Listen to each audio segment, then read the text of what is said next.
Hi, this is Dr. Lesher, and this is a presentation about acids and bases from the quarantine zone. We're going to start out with the definitions of strong versus weak, which we've thrown around these terms before, but they refer to specifically how much the molecule dissociates or ionizes. Those terms are typically used interchangeably. And the difference is that strong acids ionize almost completely. So they give off almost all of their protons, their hydrogen ions, to other water molecules that are around. So you should know the strong acids, and there's not that many of them. They're listed here: nitric acid, perchloric acid, sulfuric acid, hydrochloric, hydrobromic, and hydroiodic. You should be able to recognize those six strong acids. So when something like nitric acid is mixed with water, all of those molecules dissociate or ionize, leading to hydronium ions. That's what this H3O plus is called, and then the nitrate ion in solution. Weak acids, on the other hand, are equilibrium systems. So that means that there's a balance between reactants and products. And some examples of weak acids, there's a lot of them. All the organic acids, and then some of the other acids that include the polyatomic ions that we've learned, like this would be nitrous acid down here, or sulfurous acid over here. And so it's the same kind of form of reaction where the hydrogen ion is being donated to the water molecule to produce hydronium, and in this case fluoride, but the reaction only goes forward to a certain extent, leading to concentrations. So say if you started with an initial concentration of 0.25 molar of the acid, we're only getting hydronium ion concentrations of much smaller molarities, 1.2 times 10 to the minus second. And the equilibrium constant for this acid we denote as a Ka. So just to get a little picture about what's going on here, if we use the example of hydrofluoric acid again, you'll see that in this cartoon, most of the molecules containing fluoride are that HF molecule, but only looks like one of them has dissociated, making one hydronium ion. So we often talk about major species versus minor species, and they're kind of what they sound like. The major species are the ones that are there at the highest quantities, so the water and the hydrofluoric acid molecule that has in the intact non-dissociated form. And the minor species would be that hydronium, that fluoride, and then also hydroxide, which is not pictured here, and we'll talk about later. So to quantify these systems, we approach this like any other equilibrium system. We'll use ice tables. So we'll look at a practice problem in a minute here. But just a couple kind of conventions regarding acids and weak acids in particular. Oftentimes it'll just say, I have 0.085 molar acetic acid, or this is my concentration of hydrofluoric acid.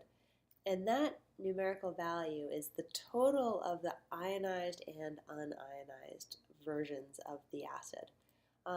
So if we're completing an ice table, we would use that as the initial concentration, and then for any weak acid, only a small fraction of those molecules actually go through that ionization. If a pH is given, or if you're asked to calculate a pH, the pH reflects that true concentration of hydronium. And we'll talk about how to calculate pH shortly. But it's calculating the equilibrium's concentrations of hydronium. So let's look at a practice problem here, and I have it on the next slide as well. So given a 0.085 molar acetic acid solution, and if the pH of this solution is 2.91, calculate the Ka. And one thing that we'll learn shortly, keep referring to this, but we'll get there, is that when you have the pH, you know that equilibrium concentration of hydronium, and it's 10 to the negative pH. So that gives us 0.00123 molar. So how would we calculate the Ka? We're going to approach this just like we did the equilibrium problems in the last chapter. So we're going to go through that checklist, that strategy that you guys have learned. We're going to write the equation, and every sort of acid dissociation is going to look the same, where we have the acid plus a water molecule gives us the conjugate base and the hydronium ion. And then we're going to write out the Ka expression, the equilibrium expression, and we're going to list what we know, And again, it's important to denote whether it's an initial or an equilibrium because that can kind of affect how things play out. So that 0.085 molar, that's the initial concentration of the acid. The hydronium concentration is the equilibrium concentration.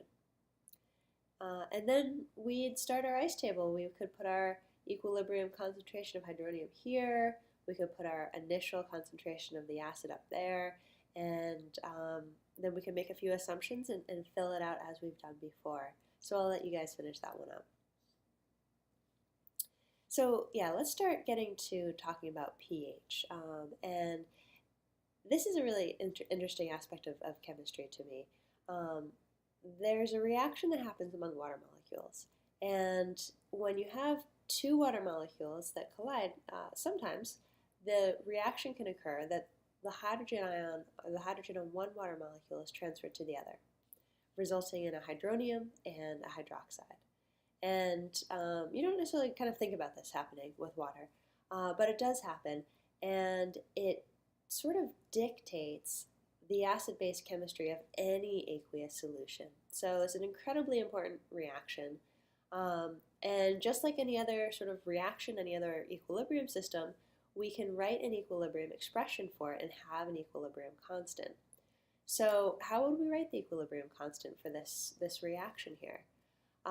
Well, products over reactants, just like normal, right? So the equilibrium constant for this reaction, because it's so special, is called Kw. It's got its own little subscript there, the W.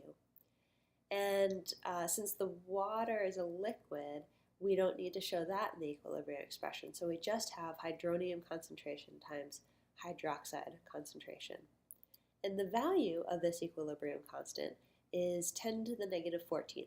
So it's a really small equilibrium constant, meaning that the reaction does not really proceed to the right to a great extent. So most of our water molecules are staying as water molecules. And we should also note too that, like any other equilibrium constant, this is temperature dependent, so this is at sort of normal room temperature, but it does change as you get warmer or colder. And this equilibrium holds for any aqueous solution. So even if I dump in a whole bunch of other soluble chemicals, organics, or salts, or acids, or bases, the hydroxide and the hydronium always have to balance each other out, and their concentrations multiplied together always have to equal 10 to the minus 14th. So that's a really useful, kind of powerful thing for being able to quantify these acid-base systems. And this reaction just, in general, is termed the auto-ionization of water, or sometimes the auto-dissociation of water. So yeah, how do we use that? Since those two concentrations multiplied together equal 10 to the negative 14th, it's useful to think about pure water first. And if we have pure water at any temperature, there's nothing sort of influencing the concentrations of this other than that reaction in this stoichiometry. So in pure water, those species, the hydronium and hydroxide, have to be equal to each other. And so if they're equal to each other, we could kind of term or represent both of them with an x as a variable. And we've got x times x equals 10 to the minus 14th. So that means that either one of those has to be equal to 10 to the minus 7th. As soon as we add anything into the solution, they no longer have to be equal, but they still have to, when multiplied together, the product still has to be 10 to the minus 14th. So in solutions containing acids or bases, yeah, they're not going to be equal to each other, but we can still use the equation to solve for the concentration of hydroxide if we have the concentration of hydronium, or vice versa. So 10 to the minus 14th divided by the hydronium concentration gives us hydroxide, and 10 to the minus 14th divided by hydroxide gives us hydronium. So let's do a little bit of practice here. Just trying to kind of wrap our heads around what these solutions look like. Let's say we have a 7 times 10 to the negative 3rd molar nitric acid solution. So what are we going to do here? We're going to kind of consider what's happening with this nitric acid, the extent to which it's dissociating, what ions will be in solution that result from that. Is it an acid or a base? Is it strong or weak? Those questions need to be answered. And then finally, how does that nitric acid affect that hydronium hydroxide balance? So to answer this question, let's think about what happens when it is mixed with water.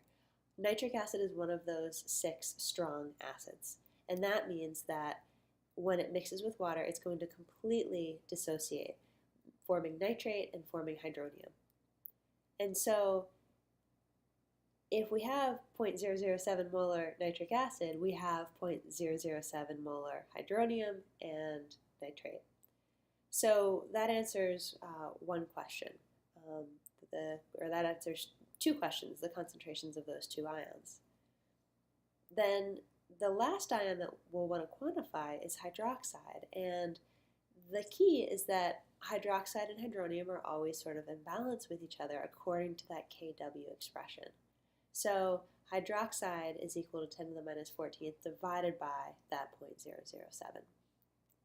So you can work out that math on your own.